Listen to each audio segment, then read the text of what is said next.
Welcome friends, in today's lecture we are going to discuss maximum distortion energy theory or maximum shear strain energy theory. This is discovered by von Mises, so called as von Mises theory or also known as Henke's theory. So let us study this statement for this theory. For sustainable design without failure, maximum shear strain energy in actual component in complex loading condition should be less than total strain energy in yielding, that is under uniaxial loading condition, which we perform in universal testing machine. So we will compare these two maximum shear strain energies and will design whether this actual component having a shear strain energy less than the yielding shear strain energy, right? In previous lecture we have discussed what is total strain energy, so we will be using it, and the formula will be total strain energy equal to distortional energy minus volumetric strain energy.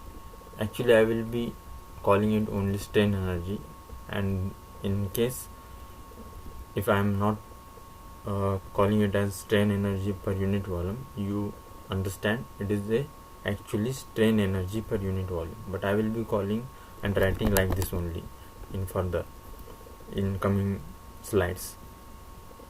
So our equation 1 is total strain energy is equal to distortional energy minus volumetric strain energy, strain energy, shear strain energy, right? The shear strain energy is also called as distortional strain energy.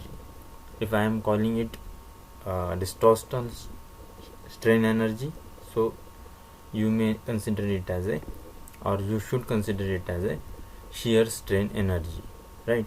Distortion is nothing but the shear. So what will be our distortional strain energy by this equation number 1? If we will transfer this to the RHS, we will get total strain energy minus volumetric strain energy.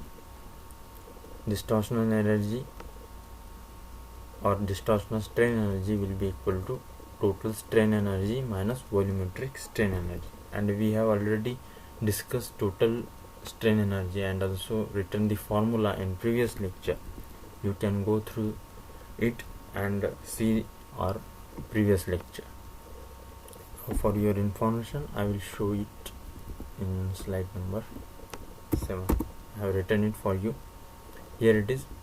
Total strain energy is given by 1 by 2e in bracket sigma 1 square plus sigma 2 square plus sigma 3 square minus 2 mu into sigma 1 sigma 2 plus sigma 2 sigma 3 plus sigma 1 sigma 3 bracket complete.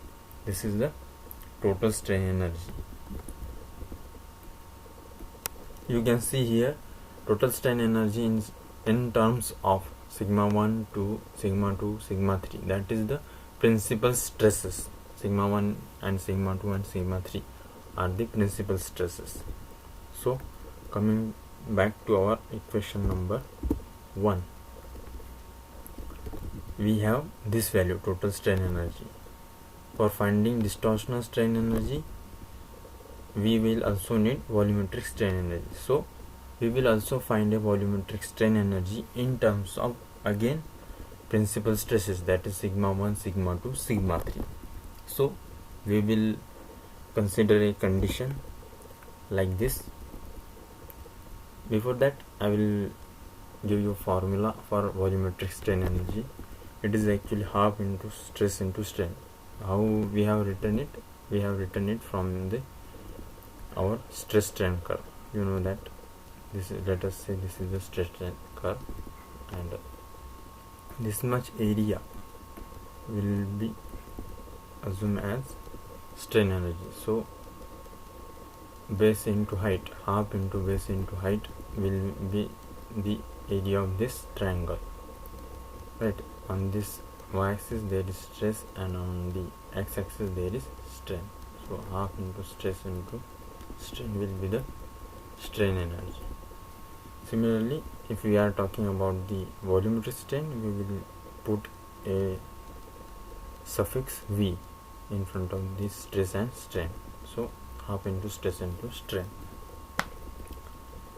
Shear stress causes change in shape. Actually, shear stress is associated with the change in shape, unlike the change in volume or dimension or size, which are associated with the normal stresses. You know that if I will apply a normal stress like this compressive normal stress, the component will change size and dimension. It will become like this. Okay, so this is the complete dimensional change or volume change also. It is caused by the normal stresses. But in case of shear stress, here you can see shear stress will not change the size or dimension or volume. It will just change the shape. If previous shape is let us say square, it will become somewhat like rhombus. So I was talking about the volumetric strain energy in terms of principal stresses, like we have the total strain energy, right? So moving to the next slide.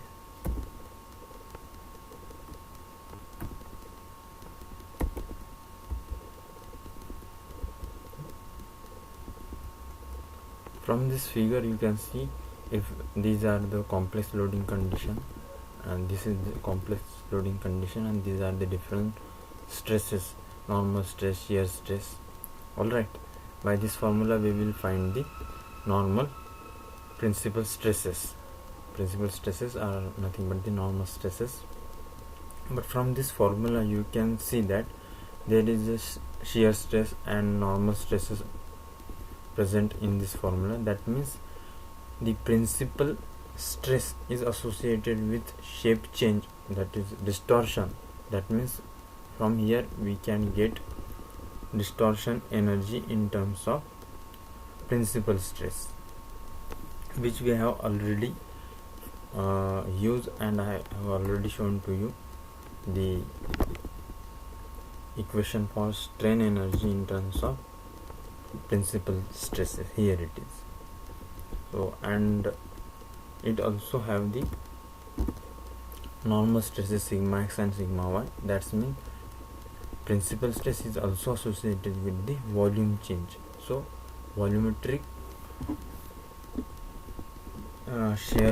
volumetric strain energy will also be can also be found out in terms of sigma 1 and sigma 2. Why we are finding this in sigma 1 sigma 2? Because our formula 1 contains both volumetric strain energy as well as distortional energy. If we have a common terms, let us say sigma 1 sigma 2 sigma 3, our equation will be simpler to evaluate the stresses. So in our formula, like this equation number 1, distortion, and for distortion energy we will put these values, let us say total strain energy in terms of this normal principal stresses, and also volumetric strain energy in terms of principal stresses, to find this distortional strain energy. This is our aim. For that we will consider a equation as it is, right? We will consider this equation as it is, and hypothetically divide our principal stress in terms of distortion and volume change. So our principal stress, let us say sigma 1, will be the sigma 1d and sigma 1v, right? Here you can also write, but for your information I will tell you sigma 1 v, sigma 2 v, sigma 3 v all are equal, so we will collectively call them sigma v. So each principal stress sigma 1, sigma 2 and sigma 3 can be written in terms of both distortion and volume change, right? By adding these three, we will get complete equation in terms of sigma v and sigma d. Now presently our aim is to find sigma v, just sigma v. We want to find the volumetric strain energy uv in terms of sigma 1, sigma 2, sigma 3. For that we are doing all this calculation. We have splitted the sigma principal stresses sigma 1 into distortion and volumetric changes.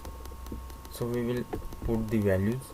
Before that I will tell you our sigma v stress will come in terms of sigma 1, 2 and 3. For that we are doing this, otherwise you may get confused with this formula. Just we are finding the value of volumetric strain energy in terms of sigma 1, sigma 2, sigma 3. For that what will I do? I will put the value of this sigma 1d, sigma 2d and sigma 3d, and you know that epsilon 1d, this suffix d is associated with distortional energy. Let us say there is shear deformation or distortion, and particular stress which is associated with distortion I am writing with the suffix d. If there is a particular strain which is associated with the volume change, I am writing it with a suffix v, right? And I have separated these two for our calculation. So let us write this equation. For epsilon 1, we know that because if we are finding a strain in particular direction, let us say x, it will be like this: sigma x by e minus mu, sigma y by e minus mu, sigma z by e. Similarly I will write equation for epsilon 1 d. Let us say it will be 1 by e in bracket sigma 1d minus mu, sigma 2d minus mu, sigma 3d. Similarly I will write for epsilon 1, epsilon 2d and epsilon 3d like this: sigma 1d. Here I have written for sigma 2d and sigma 3d, just this suffix will change, right? I have taken this mu common in the previous equation. Here you can also take this mu common. Then what will be our equation? 1 by e sigma 1d. Let us say if I am taking mu common, it will be sigma 2 plus sigma 3. Okay. Similarly for epsilon 2d, our equation will become, here will be 2 and here will be sigma 1 plus sigma 3. Here I have written sigma 1 plus sigma 3. Similarly for epsilon 3d. Now we will add all these distortion, shear strain. We will add this all three distortion. What I can say, either I will say distortion or shear strain. So I am adding these all three shear strains to get the change.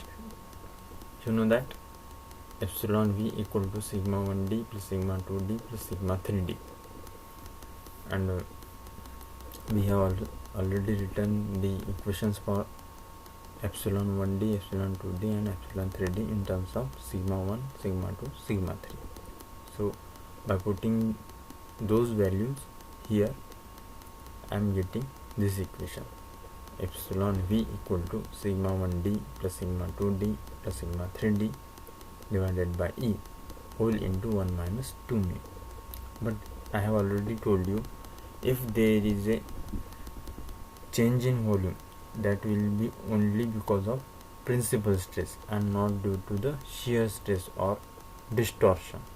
But what it is saying, we are calculating a change in volume or change in dimension which causes the volumetric change, that is change in length, we know that strain is nothing but the change in, let us say, any dimension delta L divided by original dimension.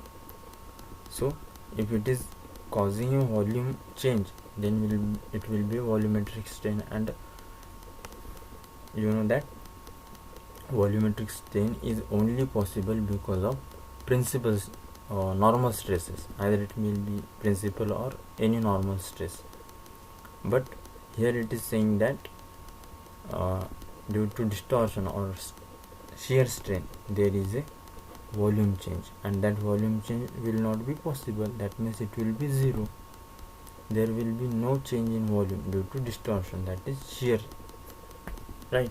So we will putting this value equal to 0, and from this equation we can conclude that either this term will be 0 because multiplication of two terms is 0, that means one should be, at least one should be 0.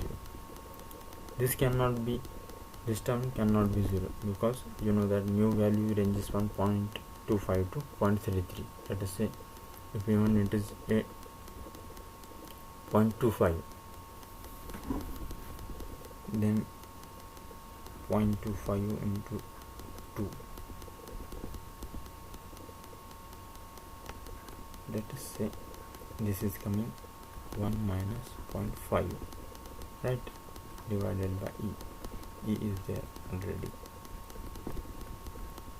so it is coming plus 0.5 by E. That means this term is not 0. If this term is not 0 and multiplication of these two terms is 0, it indicates that this term is 0. So we will put it equal to 0, right?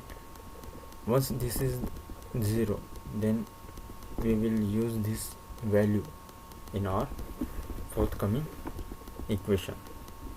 Here sigma 1 plus sigma 2 plus sigma 3 is equal to sigma 1d plus sigma 2d plus sigma 3d and plus thrice of sigma v. How I have written, you can even write here sigma 1v plus sigma 2v plus sigma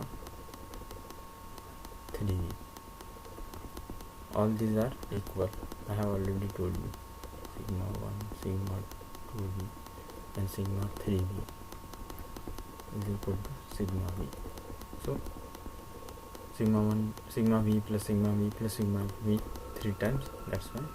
From where I have written this is actually our equation number, let us say this is equation number 0. From here I have got this value equal to 0, sigma 1d, sigma 2d, sigma 3d, addition of these 3. Actually these 3 stresses are not causing any volume change, that's why we have taken it as a 0, and from that we have got that summation of these stresses is also 0. Got it? Even though it is not causing a volumetric change, but it is causing a shear, so there will be a shear strain and distortion. There will be distortion energy will be also there, just volume change will not be there, that's why it is 0. So we have taken addition of these all 3 on the left side, sigma 1 plus sigma 2 plus sigma 3 here, and then again sigma 1d plus sigma 2d plus sigma 3d plus sigma v plus sigma v plus sigma v, that is addition of these 3. Then what we have got here like this, we have proved that this addition will be 0, right? Here we can write 0.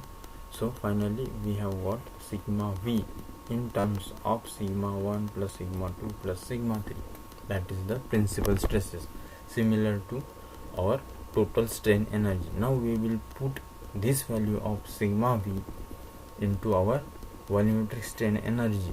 So we can find the distortional strain energy, right, in terms of principal stresses. That is, we will put all these value, this volumetric strain energy we will put in the equation number 1, very first equation. So first of all we will find this equation for volumetric strain energy. You know that from where I have taken this, from this stress strain curve. So what is volumetric strain energy? It is half into stress into strain. Similarly, once again, epsilon v we will find like this. Here epsilon v will not be 0 because normal stress causes volume change, right, and it is a volumetric strain energy which we have seen, we have considered it only for the normal stresses, right. So this will not be 0, and it will be equal to, similarly, sigma x equal to sigma y equal to sigma z equal to sigma v by e minus mu into sigma v by e minus mu sigma v by e. Actually these are sigma, I can call it as sigma 1 v, sigma 2 v and sigma 3 v, like that.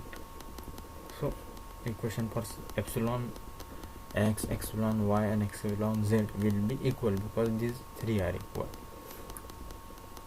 right, and this will be equal to this much. So epsilon v, we have got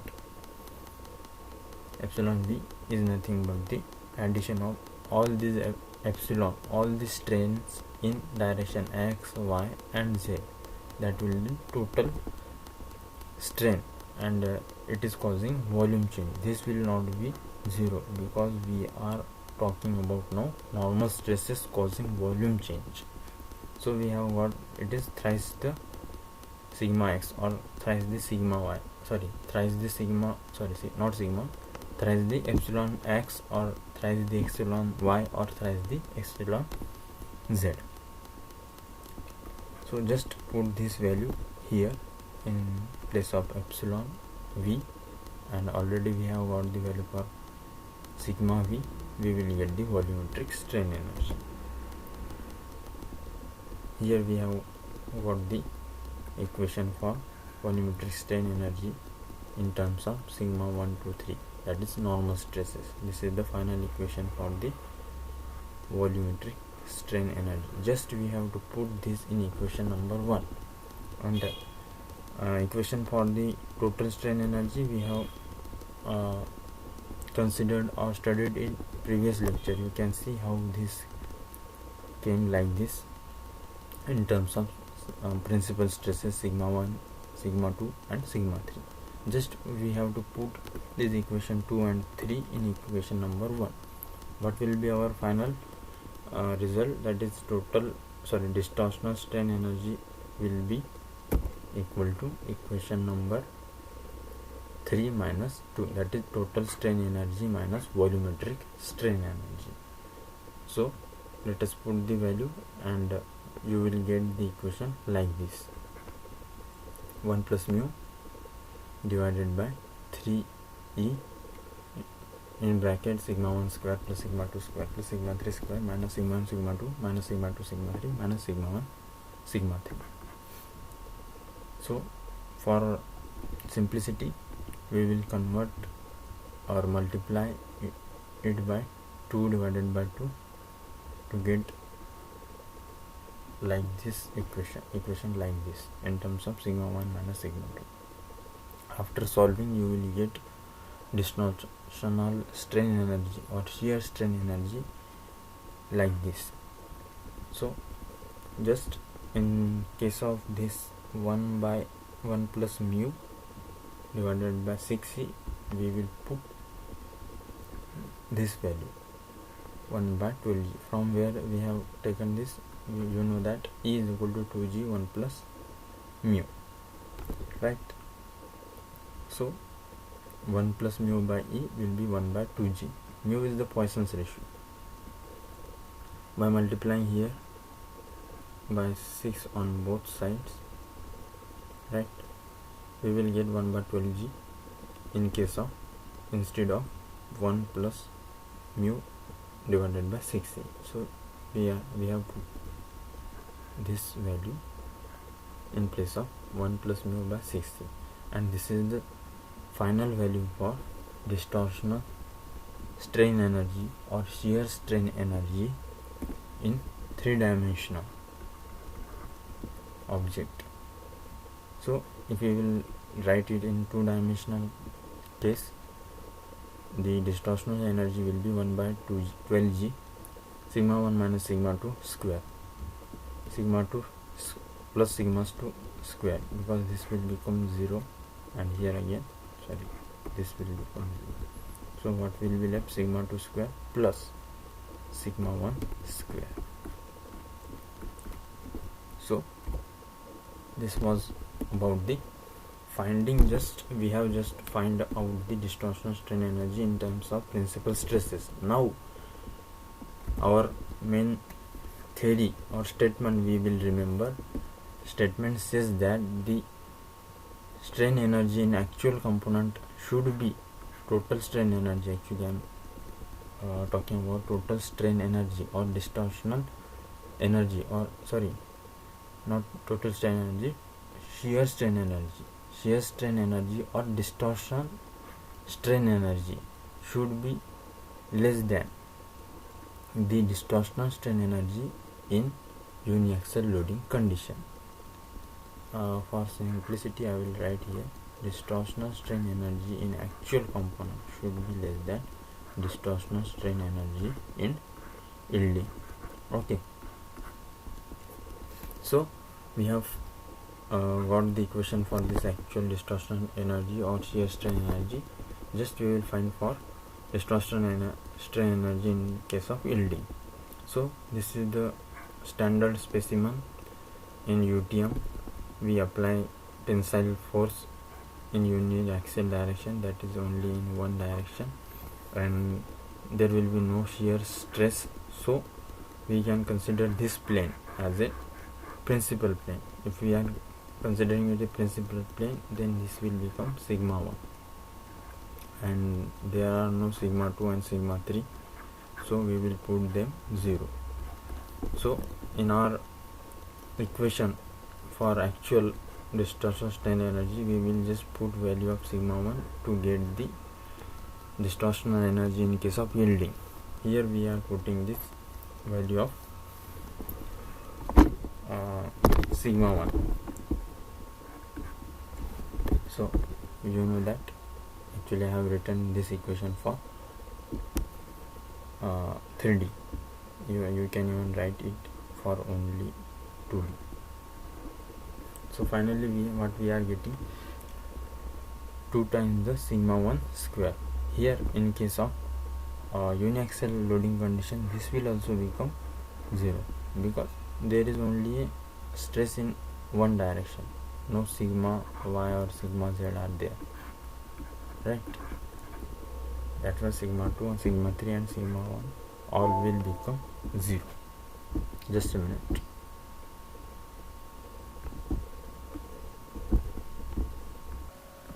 Actually battery was completely drained. Now again I have plugged in. Now it is charging. So we were talking about the distortional strain energy in terms of uniaxial loading.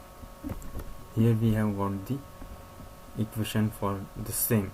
Now we will just compare this with our actual distortional energy.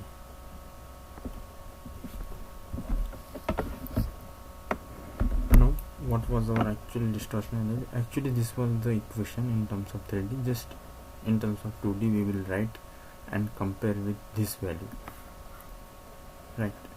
Just this term will not be there, sigma 2 square and sigma 1 square.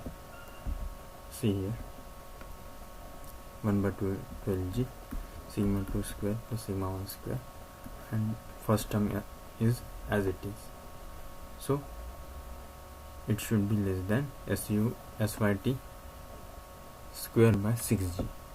Finally we will cut this and final equation will be twice of sigma 1 square plus twice of sigma 2 square minus twice sigma 1 sigma 2 should be less than SYT square. Finally, if we will write it in terms of just sigma 1 sigma 2, it will be sigma 1 square minus sigma 2 square minus sigma 1 sigma 2 less than equal to SYT square. Actually this 2 will be again common. I have write it wrongly. 2 by let us say 12g, so this will be 6g, right? No, 6g and 6g from here we will cut. So we will get sigma 1 square plus sigma 2 square minus sigma 1 sigma 2 should be less than SYT square. You can remember the last theory which we have discussed. In that theory there was only difference of mu. Here there was a mu Poisson's ratio in multiplication as a multiplication factor to this term. So don't confuse it with previous theory and just remember this one. Okay, so we will discuss this working stress later because we are not using factor of safety, and this will be useful for finding the factor of safety. You just keep this equation in mind. So now we will find the points on the graph which we can plot on the graph. You know that in previous lecture I have told you this is nothing but the equation for ellipse. If I will transfer this sigma y, there will be sigma y t complete square again as y t. Here it is nothing but the equation of it will be actually square. It is the equation of ellipse. So here will be 1. So just we will find by putting the value of sigma 1 equal to positive SYT and negative SYT. Similarly sigma 2 we will also put plus minus sigma SYT, and we will get the values or the points which we can plot on the graph paper, and we can find the actual shape. So by putting sigma 1 equal to SYT, here we have got the two point A and B. Sigma 1 is SYT. So by solving this equation we have got this point A and B. Similarly we will get point B and C and D by putting SYT equal to minus SYT. Sigma 1 equal to minus SYT. So we will get point C and this will be point D. Right. Again, now we will put sigma 2 equal to plus minus SYT. First putting positive SYT, we will get point E and F, and secondly sigma 2 equal to minus SYT, we will get point G and H. Just you have to put these points A, B, C, D, E, F, G and H on graph paper, and it will look like this ellipse. These are these points which we have got from the equation. By putting and putting the points on the graph and joining these points, we will get an ellipse. So just here you can see this let us say this much distance is SYT and this much distance is also SYT, because these are the points. Let us say x comma y, this is point. Similarly x comma y, and on x axis we have put sigma 1. If you know these two sides and they are equal, by Pythagoras theorem you can find this will be 2 root 2 times this sides, and you know that this is SYT, right? Sorry, not only root 2, only root 2, and this will nothing but this distance is nothing but the half the major axis, because complete major axis will be from here to here, which we have shown by this yellow line, this complete major axis, and it will be twice the root 2 SYT, because this root 2 SYT and this root 2 SYT, if we will add, it will be twice root 2 SYT. Similarly, you can find out the minor axis also. Now we will compare all these theories, right? Before that, I will find whether this theory is suitable for ductile material or not. Like the previous cases or in previous theories, we have assumed this same example of pure torsion, which will give the pure shear condition in any of the smallest particle or point in this shaft. Let us say this is a circular cylindrical shaft, and we have considered this in pure torsion. So by using Morse circle, we will find the principal stresses sigma 1 and 2. How to draw the Morse circle, I have shown it in previous all 4 theories. You can go through it, because the session or this video or this theory was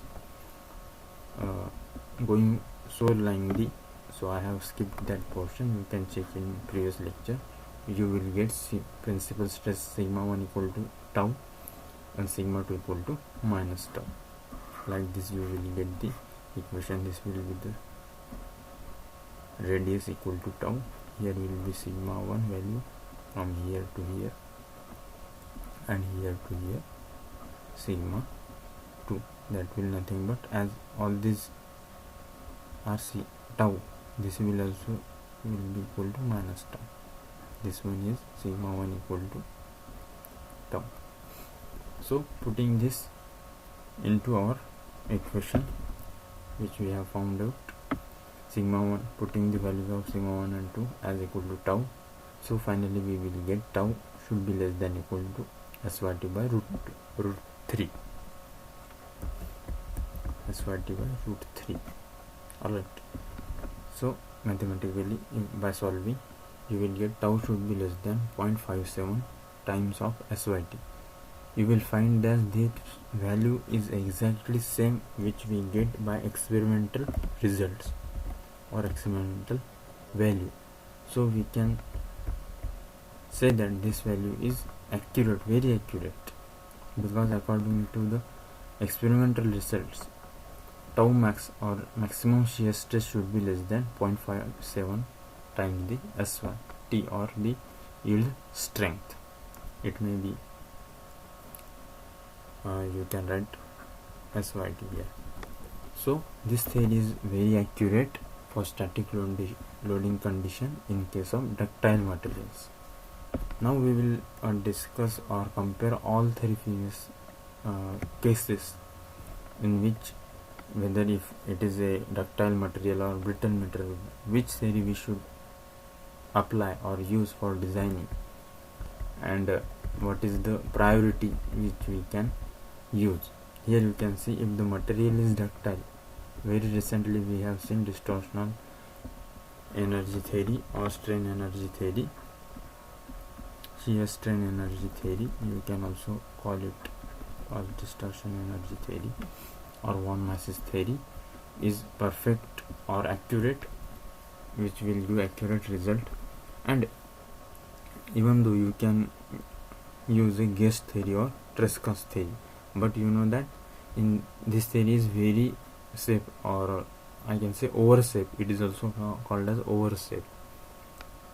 So you will get the higher dimensions for the same design, for same stresses or applied loading condition. Better to use this if you don't have any constraint of, let us say, material or size, then you can also even use this guess theory. And if the material is brittle, then you have to use only one theory, that is Rankine's theory, which we have seen very first, and it is also known as maximum principal stress theory. So if you don't know what will be the material, or there is some constraint, either brittle or ductile metal, both of these can be used combinedly, or some any other condition. So you have to find the most conservative theory, so you can use it for both ductile and brittle material. So I will combine all three safe region, like in previous case or this case of von Mises theory. What was the safe region? We have seen this ellipse here.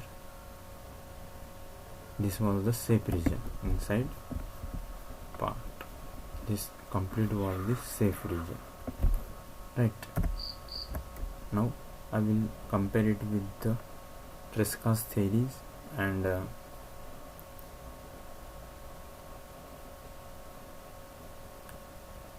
Rankine theory also. The green portion here, the square shape, if I will draw it again here for you, I will write or draw in green color. Let us say this is green color. This portion was the safe region according to the Rankine's theory. This complete. And according to the Tresca's theory, this hexagon, irregular hexagon, was the safe region. And according to our von Mises theory, here you can see the ellipse is the safe portion.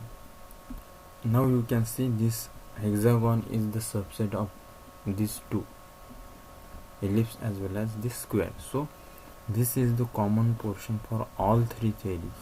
So if we will use this common portion, and that means if we will use this Tresca's theory, then it will be safe for both ductile as well as brittle material. So it is called as most convenient theory for both the materials. That was all about the design of machine components in static loading conditions. We have discussed all 5 theories and also find the convenient theory. If you have any doubt, you can go to our previous lecture and watch them, and you can even write in comment box if you have any doubt. Till then, goodbye, signing off for the day.